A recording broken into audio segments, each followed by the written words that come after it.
പിന്നിട്ട വർഷത്തെ അപേക്ഷിച്ച് നോക്കുമ്പോൾ തീർത്ഥാടകരുടെ പ്രവാഹം വർദ്ധിച്ചു വരും. 22,60,000 പരം തീർത്ഥാടകർ ഇതിനോടകം ശബരിമലയിൽ വന്നു കഴിഞ്ഞിരിക്കുന്നു. അതുപോലെ വരുമാനത്തിൻ്റെ കാര്യത്തിലും കഴിഞ്ഞ വർഷത്തേക്കാൾ 21 കോടി രൂപയുടെ വർധനവ് വന്നു കഴിഞ്ഞിരിക്കുന്നു.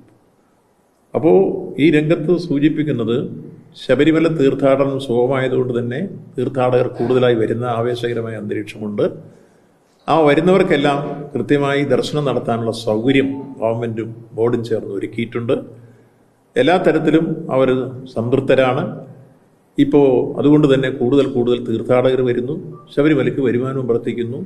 തുടർന്നും മണ്ഡല മഹോത്സവം കഴിഞ്ഞാലും തുടർന്ന് മകരവിളക്ക് മഹോത്സവത്തിൻ്റെ കാലഘട്ടം വരെ തീർത്ഥാടകർക്ക് ഒരു വിഷമവും കൂടാതെ ദർശനം നടത്തി പോകാനുള്ള എല്ലാ സൗകര്യങ്ങളും ഈ ഒരുക്കി കഴിഞ്ഞിട്ടുണ്ട്. കൂട്ടായ പ്രവർത്തനത്തിലൂടെയാണ് ഈ സാഹചര്യമെല്ലാം ഞങ്ങൾ ഒരുക്കിയെടുത്തിട്ടുള്ളത്. കാലേകൂട്ടി നടത്തിയ പ്രവർത്തനങ്ങൾക്കെല്ലാം ഫലം കണ്ടു എന്നുള്ളതാണ് ഈ കണക്കുകളൊക്കെ സൂചിപ്പിക്കുന്നത് എന്നാണ് എടുത്ത് സൂചിപ്പിക്കാനുള്ളത്.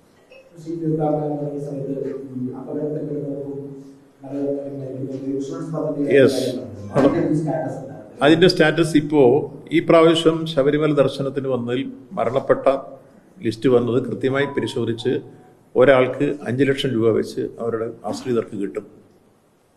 അതിൽ ഇപ്പോൾ ഒരാൾ മാത്രമാണ് നമുക്ക് കാനന പാതയിൽ വെച്ച് കുഴഞ്ഞു വീണ് മരിച്ച ഒരു സംഭവം ഉണ്ടായിട്ടുള്ളത്. പിന്നെ ഉണ്ടായിട്ടുള്ളത് തിരുവനന്തപുരത്തിനും കൊല്ലത്തിനും ഇടയ്ക്ക് വെച്ചിട്ടുണ്ടായിട്ടുള്ള ഒരു വണ്ടി അപകടമാണ്.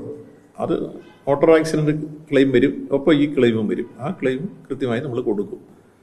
ഇത്തവണ കാര്യമായ മറ്റു രൂപത്തിൽ അപകടങ്ങളോ വലിയ ദുരന്തങ്ങളോ ഒരു മാസ് കാഷ്വാലിറ്റിയോ ഒന്നും ഉണ്ടായിട്ടില്ല ഇതുവരെ. അതാണ് പൊതുവിലുള്ള അനുഭവങ്ങൾ. ഇങ്ങനെ ഒറ്റപ്പെട്ട ചെറിയ സാധാരണ ഒരാൾ കുഴഞ്ഞു വീഴുന്നു എന്നൊക്കെ പറയുന്ന എല്ലാ വർഷവും കഴിഞ്ഞ പ്രാവശ്യം 58 പേർക്ക് അത്തരത്തിലുള്ള ദുരന്തം ഉണ്ടായിരുന്നു കഴിഞ്ഞ തീർത്ഥാടന കാലഘട്ടം. ഈ പ്രാവശ്യം ആകെ ഒരാളിൻ്റെ കേസാണ് വന്നിട്ടുള്ളത്. മറ്റു രൂപത്തിലുള്ള അനിഷ്ട സംഭവങ്ങളൊന്നും ഇതുവരെ ഉണ്ടായിട്ടില്ല. ഇനി ഉണ്ടാകാതിരിക്കണം എന്നാണ് നമ്മൾ ആഗ്രഹിക്കുന്നത്. അതിനുള്ള മുൻകരുതലൊക്കെ സ്വീകരിക്കുന്നു. ഇപ്പോൾ കാനനവാസത്തിൽ തന്നെ നമ്മൾ ഈ അപ്രതീക്ഷിതമായി മഴയുണ്ടായപ്പോൾ അവരെ സഹായിക്കാൻ വേണ്ടി ഫോറസ്റ്റ് ടീമും അതുപോലെ നമ്മുടെ ഫയർഫോഴ്സ് ടീമും കൃത്യമായി ശ്രദ്ധിച്ചതിൻ്റെ ഫലമായി വഴി തെറ്റാൻ സാധ്യതയുള്ള സ്ഥലത്തെല്ലാം അവരുടെ ടീം വർക്ക് ഉറപ്പ് വന്നു. കുഴഞ്ഞു വീണവരെ സ്ട്രെച്ചറിൽ എടുത്തുകൊണ്ട് പോകാനുള്ള സൗകര്യം ഉണ്ടായി.